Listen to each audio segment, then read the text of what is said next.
Армысыздар ағайын, қайырлы таң. Менің атым Бурахан Даканов. Мына оңтүстіктен солтүстікке адамдарды көшірумен айналысып жүргендердің бірімін. Қазіргі уақытта Солтүстік Қазақстан облысы Ғабит Мүсірепов ауданының орталығы Новоишимка, яғни Жаңа Есіл елді мекенінің жанында тұрмын.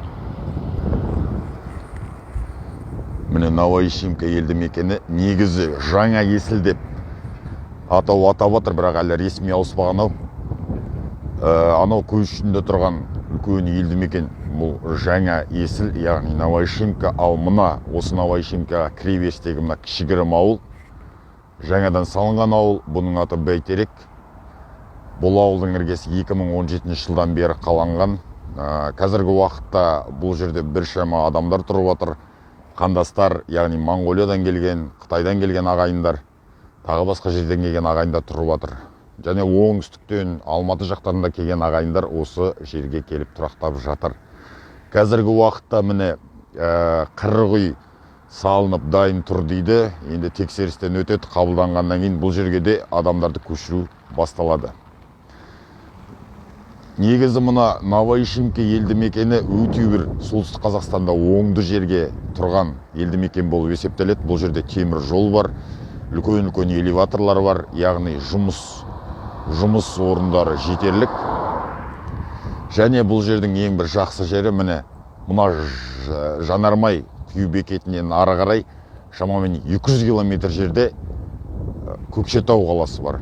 Оның ортасында кешегі мен барған Айыртау ауданы Салмакөл елді мекені бар.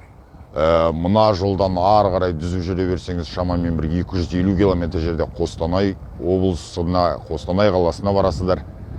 Ал бұлай қазір мен міне машина тоқтатып тұрмын. Мен Шалақын ауданына Сергеевкаға бара жатырмын. Өздеріңіз білетіндей, мен сол жерге көшіп келгенмін. Ал одан ары қарай шамамен 240 километр жерде Петропавл қаласы бар.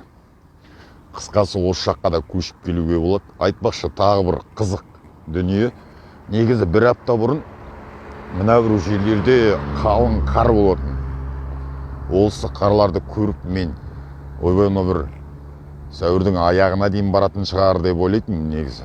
Бірақ бір қызығы 2-3 күннің ішінде бірден еріп жерге сіңіп кетті. Яғни жылы жел әсер етті деп ойлаймын.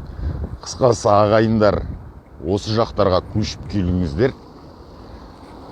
Бұл жақта да жақсы мүмкіндіктер бар. Кеше мына Новоишимкадан 20 километр жердегі Червонный ауылына бардым. Қысқасы аудан басшылығы неге мал шаруашылығымен айналсам деген адамдарға жақсы мүмкіндіктер ұсынатынын, барша көмектесетінін айтып жатыр. Қысқасы ағайындар, солтүстікке келіңіздер, бізге көрші болыңыздар.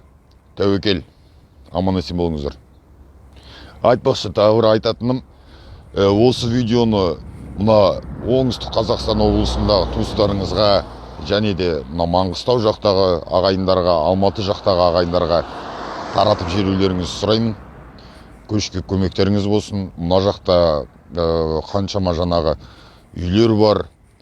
Ал мына оңтүстік Қазақстанда үлкен ірі қалаларда үйсіз-күйсіз жүрген ағайындарымыз осы үйлерге келіп тұрақтаса екен дейміз. Ал рахмет, аман есен болыңыздар, тәуекел.